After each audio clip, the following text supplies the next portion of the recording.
that is the stand that I want. I'm sure you want it, but I wouldn't buy it without knowing and understanding the land titles, ownership rights, and use restrictions on that land. In this video, we are going to be discussing about the five main types of land titles in Zimbabwe and what each one means for you.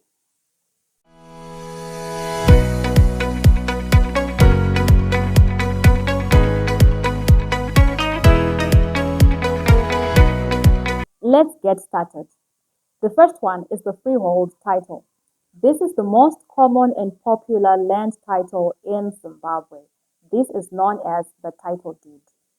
This is the highest form of land ownership in Zimbabwe. And with this one, the owner serves the right to sell their land whenever they want, use their land however they want, and lease the land whenever they want. Basically, with this one, you can do anything that you want with your land. And with this one, the land belongs to you for as long as and forever as you have the title deed. And also, so long we haven't discovered their diamonds too. I'm just kidding. This type of land is issued by the Deeds Registry Office under the Deeds Registration Act. This land, this land ownership carries a lot of advantages to it.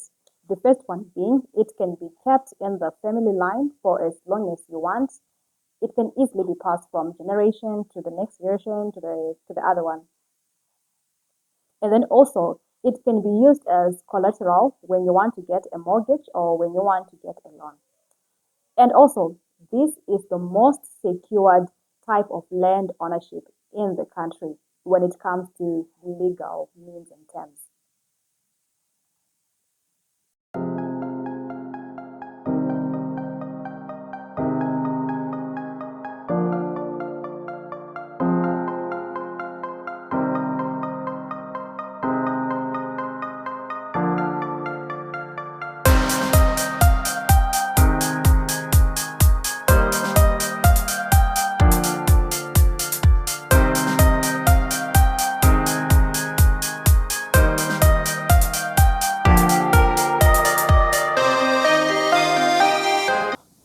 Number 3, offer letter or the permit to occupy.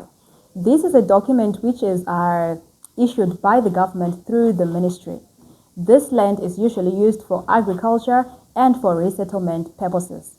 For those guys who haven't watched my previous videos, I would encourage you to go and watch those videos. Why? Because in this one, there is a small loophole in whereby the infamous land boggers, land barons are coming in to dupe people their money.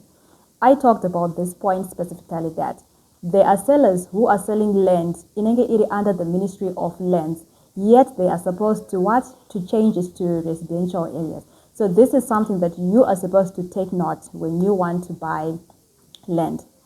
Also, with this type of land title, there are some disadvantages to it.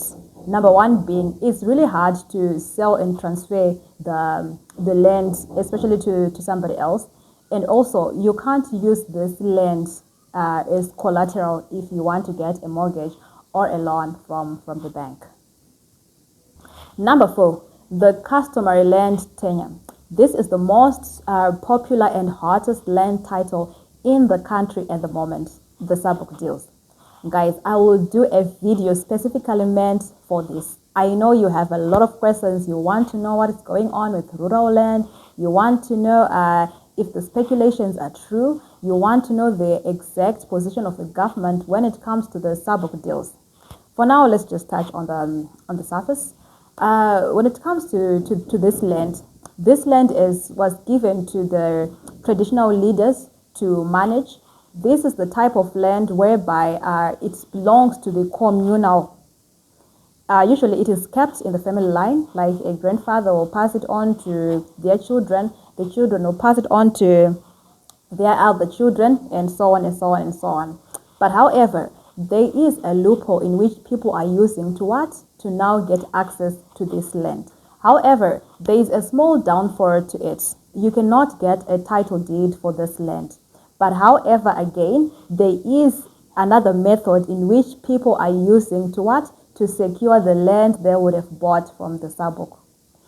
Also, with this type of land, you cannot use it for collateral. If you want to say to get a mortgage or a loan from the bank, you cannot do that.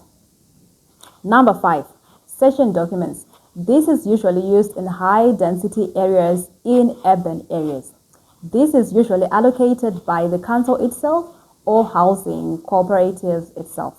This one is so tricky in the sense that the council itself, when it is issuing this land, it saves the right to sell this cession land without title deeds at the moment of selling. Same with the housing cooperatives. You need to be careful when buying cession land. Why? Because this is where the bogus land barons are coming in. How would you know that you are buying the legal land or you are not buying the legal land when the council itself, when it sells the cession land, is not giving you a title deed at that moment? Same with those bogus land barons who are selling land. So this one is very tricky, such that when you are to buy cession land, in my personal opinion, I think it's best you seek the advice of a lawyer, an estate agent, or some professionals who are in this line of work.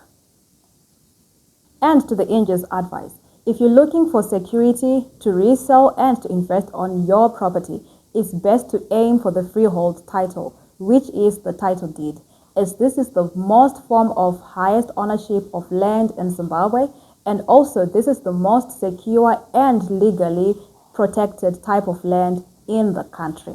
And also the leasehold is also good in the sense that you can upgrade it to the title deed. Thank you for watching. Don't forget to like this video, subscribe to this channel, and to put your comments in the comment section below. Until next discussion, cheers.